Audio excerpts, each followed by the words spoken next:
Mithun are going to give a short presentation on just a small extension on cascading bandits, which is cost aware cascading bandits. Okay, let me share my screen to show you my presentation of slides.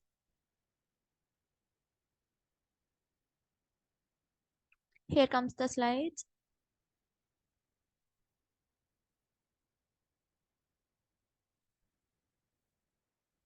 Our project is a theory problem on cost aware cascading bandits. It is mentored by Dr. Subramanya Swamy sir and presented by me and Mithun Raj. Here I'm also attaching a collab file which gives you a clear documentation of the code required and also the proof of the what we have done. Introduction. The cascading bandit problem widely utilized in recommendation system presents an intriguing challenge in balancing exploration and exploitation to identify the best arm or option among several choices. This project extends the analysis to a variant known as cost-aware cascading bandits, where not only rewards but also costs influence the decision-making process. Before, we have not seen about the cost influencing the decision-making process. We have just seen the cascading bandit problem. It's a small extension which is also influenced by the cost. The problem statement. The goal of this project is to analyze and develop algorithm for the cost-aware cascading bandits, a variant of the multi-armed bandit problem commonly encountered in recommendation systems and online advertising. Like we are daily seeing many apps in our phone like YouTube, Netflix. There we come across many recommendation systems about movies and so on. These all based on what we are discussing here. In this problem, we consider a scenario where selecting an action, like we can take an recommending an item or displaying an ad, etc. Not only yields a reward but also incurs a cost. The main aim of this project. It says that we have to derive upper and lower bounds on the time complexity required to identify the best arm with high probability in the context of cost-aware cascading bandits. The project objectives are theoretical analysis, algorithm design, implementation, and analysis. And also it shows the evaluation. First, we will discuss theoretical analysis of upper bound. We, we will assume some things which are required to derive the upper bound. Here we will discuss those assumptions. There are k arms in the bandit problem. Each arm I has an unknown reward distribution with mean theta I and cost distribution with min ci. We have used the upper confidence bound. We are all familiar with this algorithm, UCB. We used this algorithm with parameter beta to balance exploration and exploitation. The upper confidence bound for cost-aware bandits. The UCB for arm I at time t is given by UCB given I of t is equal to Ri cap of t plus root over 2 log t by Ni of t plus beta of 2 times log of t by Ni of t, which is under the square root times Ci of t. Where I'll tell you what these terms all are. Where Ri cap of t is the estimated reward mean of arm I at time t. Ci cap of t is the estimated cost mean of arm I at time t. Ni cap of t is the number of times an arm I has been pulled up to time t. Beta is a parameter balancing the importance of cost, which we have additionally added in this bandit system. It is not present in the just normal cascading bandit system. Time complexity analysis. Let Ti be the number of times arm I is pulled until the best arm I is identified with high probability. The total number of pulls until convergence is given by E equal to sigma of I equal to 1 to K Ti. To derive the upper bound, we utilize concentration inequalities such as Hofting inequality, which we are very familiar with. Lower bound. Our assumptions. We consider adversarial scenarios where arms have similar costs but significantly different rewards. We also aim to establish a lower bound on the number of samples needed to distinguish between arms with similar costs but different rewards. Information theoretic lower bound. Using information theory principles, we aim to establish the minimum number of samples necessary to distinguish between two arms. We applied Fanos inequality, or we can also say that as minimax principle to establish the lower bound on the number of samples required. This bound represents the inherent difficulty of the problem and serves as a theoretical limit on algorithm performance. We'll see how we have used Hofting inequality to find the lower bound.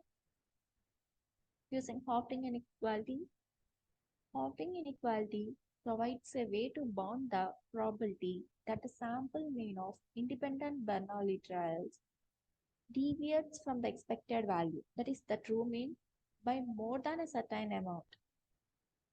For a Bernoulli random variable, where xi are the outcomes of pulling an arm, then we can say that P of, sorry, this is a typo, here, that is a Pi are the outcomes of a pulling an arm, then probability of Ti cap of T minus Ti of T modulus of those two should be less than or equal to 2 times exponential of minus 2 T epsilon square. X bar is the sample mean of the rewards from one arm after n pulls. Mu is the true mean of rewards from that arm. These terms we are very familiar with. Considering net rewards, mu equal to theta I minus Ca. And T is the margin of error. N is the number of samples or arm pulls. We'll derive lower bound on time complexity. We'll see how to derive it. The objective is to determine how many samples, how many pulls N are needed to ensure with high probability, say 1 minus delta. Let's assume that the probability be 1 minus delta, that the sample mean is within P of the true mean for the best arm, distinguishing it from others, setting up the inequality from Hofting to solve for N. Here comes the very interesting part, which is the mathematical part. 2 times exponential of minus 2n t square is equal to delta. Exponential of 2 minus 2n t square is equal to delta by 2. These are very basic manipulations you can understand easily. Minus 2n t square is equal to ln of delta by 2. And n is equal to ln of 2 by delta by 2t square. We'll go somewhat more extent to this to find exactly what based on the minimal difference epsilon. If we require a minimal detectable difference epsilon between the best arm and any other arm, the margin T in the Hofting's inequality should be at least half of epsilon. Here I am mentioning it, it should be at least half of epsilon because it should ensure that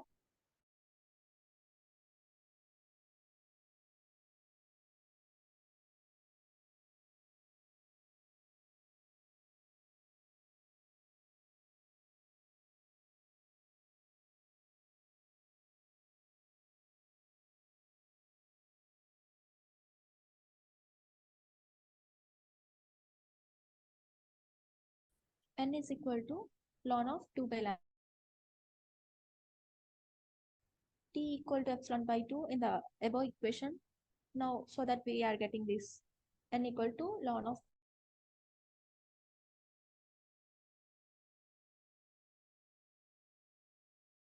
divided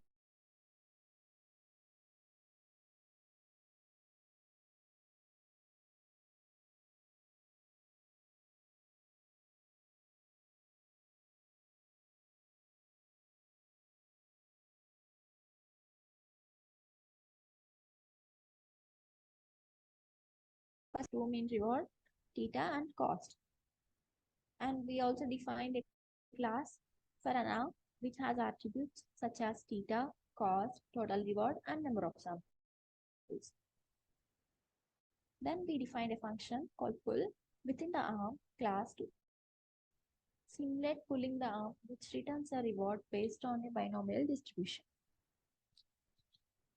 Then we define function called finding best arm to determine the best arm with high probability using confidence intervals. Then we defined a function called calculating bounds, which we use it to find a theoretical upper and lower bounds on the time complexity, the main aim of our project. Then we initialized arms and confidence level. Then we performed a fixed number of iterations, that is num iterations, to simulate experimentation. Within each iteration, iterate over each arm and pull it, updating its total reward and number of samples. And check if the best arm is found with the specified confidence level using the finding best arm function. If the best arm is found, then we'll exit the loop. If it's not found, then we'll continue the loop till the best arm is found. Then we calculated the theoretical upper and lower bounds on time complex T using the calculate bounds. And we printed the number of samples taken to find the best arm and the time complexity. They have also generated the bar plot showing the total rewards collected by each arm.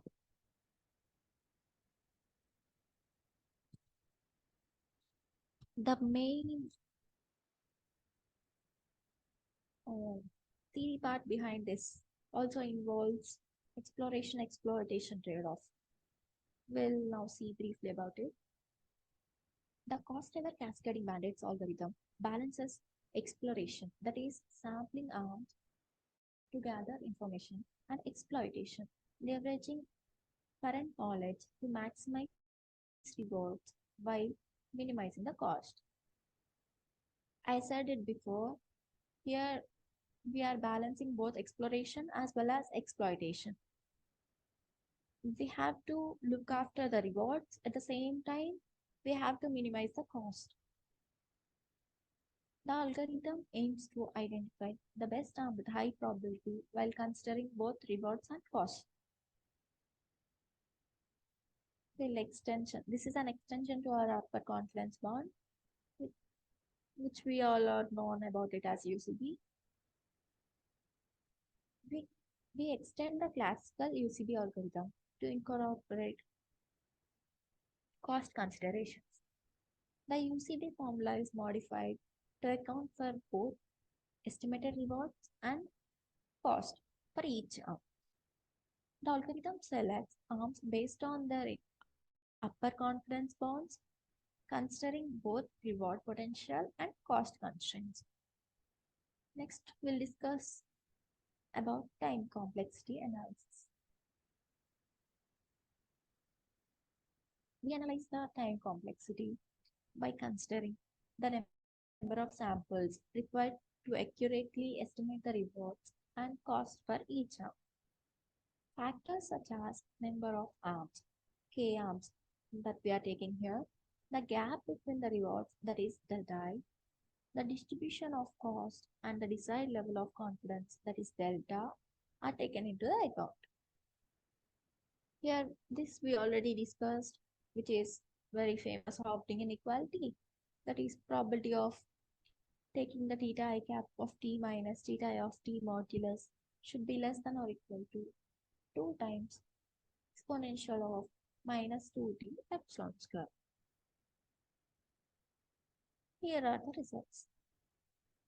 The upper bound.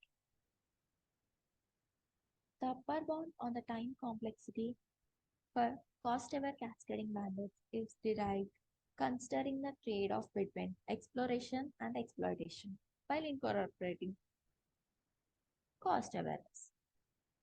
This bound represents the maximum number of samples required to achieve a desired level of performance. Lower bound. The lower bound on the time complexity is established capturing the minimum number of samples necessary to distinguish between arms with similar cost but different rewards. This lower bound provides insights into the fundamental limits of algorithm performance in cost-aware cascading patterns. The conclusion. By rigorously proving both the upper bounds and lower bounds, we provided mathematical guarantees on the time complexity of the cost-aware cascading bandits problem. These bounds guide the development of efficient algorithms and provide insights into the fundamental limits of identifying the best arm with high probability. Thank you. And for further information,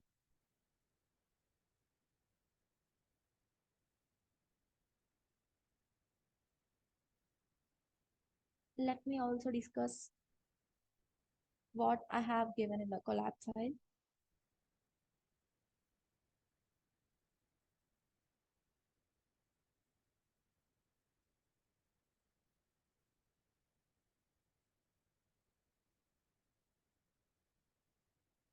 Sorry.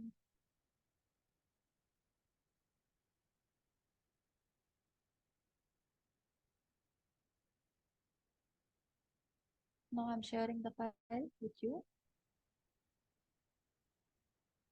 Here it is. Cost-aware cascading brackets. The assumptions and model setup. I'll briefly say about this. The assumptions and model setup. Model. We have n arms, each with a non-cost Ci and an unknown probability of providing a positive outcome Ta. The reward mechanism is selecting arm I yields a Bernoulli reward with probability theta. The objective is to minimize the total cost while maximizing the number of positive outcomes over a series of trials. These are the main terms which I have used to derive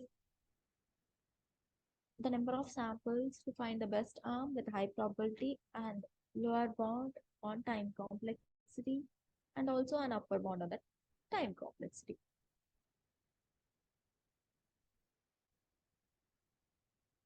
Okay, now let me briefly introduce about the difference term definition. The difference term definition delta I e between two arms I and g is given by delta I comma g is equal to theta I ci minus theta j cj by cj square by 1 plus theta j cj. Arm selection probabilities. The probability of selecting an arm I at time t, that is, we can take it as probability of I given at time t is dependent on the estimated value of the arm, which integrates both the reward and cost. Probability of selecting an arm I at time t is equal to exponential of beta times theta cap I t by ci divided by summation of k equal to n, k equal to 1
Welcome back. Actually, there was network issue with Anjali. So from here on, I will be continuing. So let me share my screen.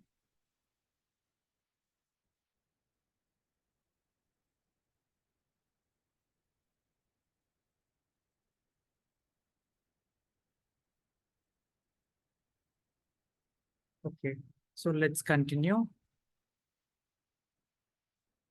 So we have just now seen arm selection probabilities and also how the inequalities that are applied uh, in this algorithm. So next, let's see the lemma integration and also the bounds on the selection of the arms. So here we assume this lemma provides the exponential decay in the selection probability of the suboptimal arms as more is learned about the each arm. So here it goes on as probability of j of t less than or equals to 1 by 1 plus exponential of t delta I comma j, and for a suboptimal arm j, and the optimal arm is I here. Next, the summation of selection probabilities is the, like, we use the, by using the exponential decay in the selection probability, the summation of the uh, probability is less than or equals to the summation of the 1 by 1 plus exponential of t times delta ij. So here we approximate the this sum via integral 1 to t 1 by 1 plus exponential of t times delta j dt. So the integral of this function bounds the expected number of times arm j is selected. So at last, now we'll be seeing the results and the conclusion of the algorithm. To find the practical expression for the integral, we note that the for large t, exponential of t delta ij is dominating. So thus the integral converges. Now we approximate the integral as log of 1 plus exponential of t times delta ij by capital T here, by divided by delta ij. Thus the expected number of times the suboptimal arm j is chosen is approximately is expected of summation of xj of t is approximated by log of 1 plus exponential of t delta ij divided by delta ij.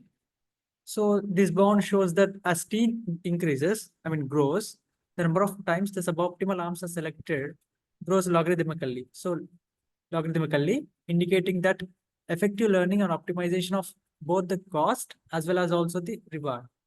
So this is the conclusion we get from here. Next, we will be seeing the time complexity bounds.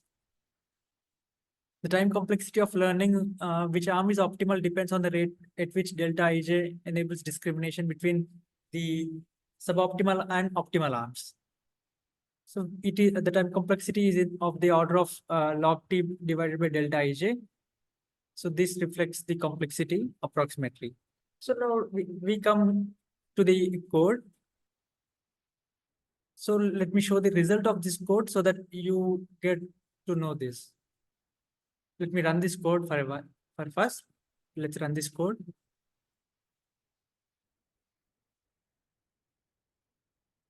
First, I have been defined the arm, the class arm. Next, confidence interval. Next, how to find the best arm.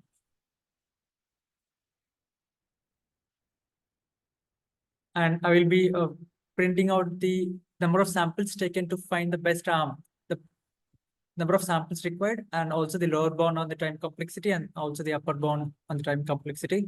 So here, when we run for the first time, we see that number of samples required to find the best arm is 92 here. So we see from the first graph, we see the number of samples required is 92. And the lower bound of on time complexity is 23. And the upper bound on the time complexity is like 23,937. We get these results from the code by running it. So this is the result that we get. Thank you everyone, and for giving us this opportunity to present. Thank you.